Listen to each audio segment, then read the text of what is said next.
Hi, friends. Papa Dale here again.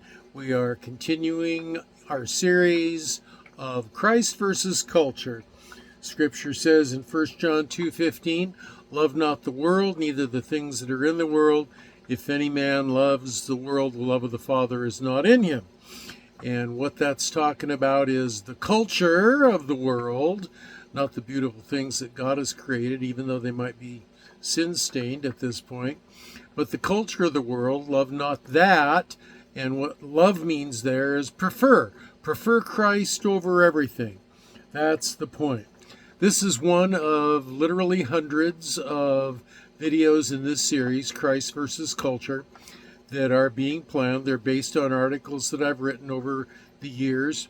And the purpose for recording them on YouTube is so that the Christian church can be edified by them now. And one day in the near future, I believe there's going to be a rapture of the Christian church.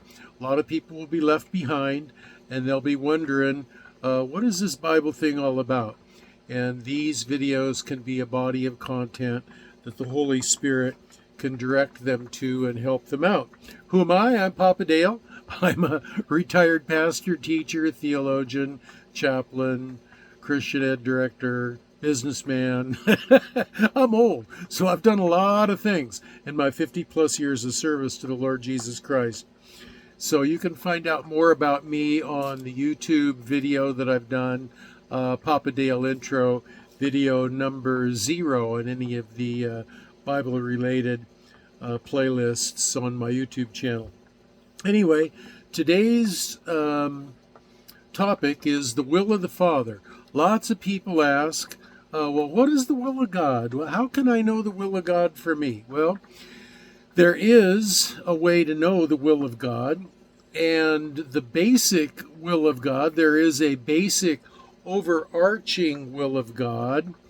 Doesn't give you specific direction necessarily, but there is a basic overarching will of God that if you get yourself in line with that, you won't have near as much trouble finding out the specifics of what you should do with your life.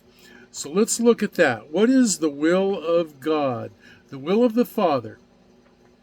The reason for human separation from God, to begin with, is our essential rebellion. This is our internal desire to live life our own way, the way we wish, according to our own will. This is not the purpose for which the Lord made us. Now you can see that manifested even in the youngest of children. When a little 2-year-old says, "No, I'm going to do it myself," or "No, I don't want to do it that way. I want to do it this way." That is the sin nature. We kind of laugh at it as adult human beings. We kind of laugh at it. We say, "Oh, look at him. Good night." Asserting his independence, we call it.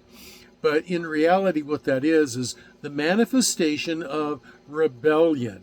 The same kind of rebellion that as adults separate us from God.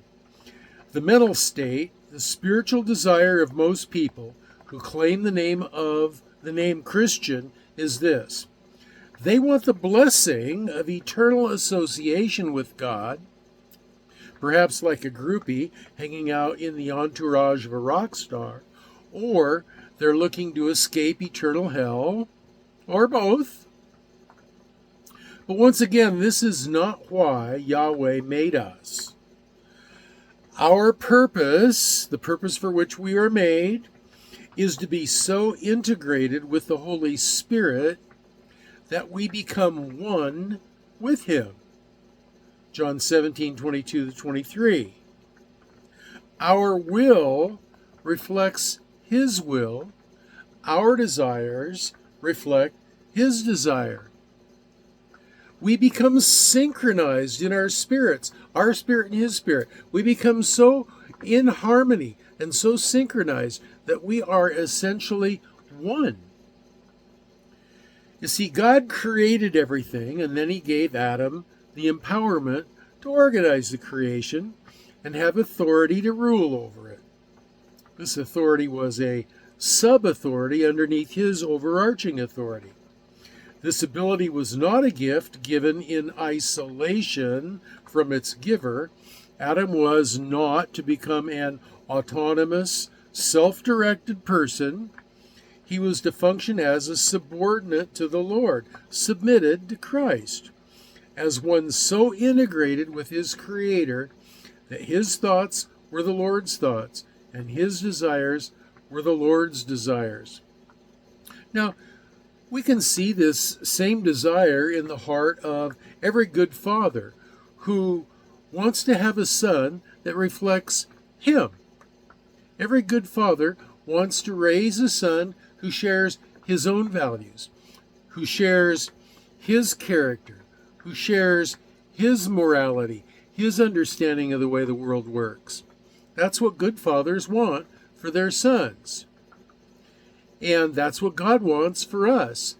The thing is that both God, our Father, and earthly fathers want this quality to be built into their sons so that it's intrinsic. It's just part of them. They don't have to think about it. It's just like breathing. It just is part of them. Now, Jesus is the second Adam. Part of his purpose was to model that very behavior that I'm talking about. The words of Jesus reveal this. He says, quote, "For I came down from heaven not to do my own will, but the will of him who sent me." John 6:38. The will of the Father. It is the will of the Father to have children who will internalize his character, his morality, his unselfish love, and of our own free will share it with him and with one another, so that we would eternally understand and embrace the wisdom of that. Quote, "Thou shalt love the Lord thy God with all thy heart, with all thy soul, and with all thy mind. This is the first and great commandment. And the second is like unto it. Thou shalt love thy neighbor as thyself. On these two commandments hang all the law and the prophets," Jesus said in Matthew 22:37 through 40.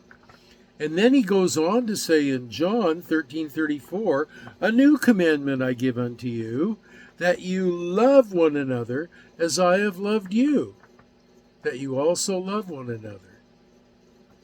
And so the whole idea for this entire 7,000 year period of human development and history in the physical world is to grow a race of physical sentient beings who are mature enough morally and who can recognize and embrace the wisdom of the eternal God who is omniscient and knows everything. And by embracing his wisdom and embracing his character and embracing his nature, we can understand the will of the Father, and we can enjoy eternal paradise with him. We are adopted into his family.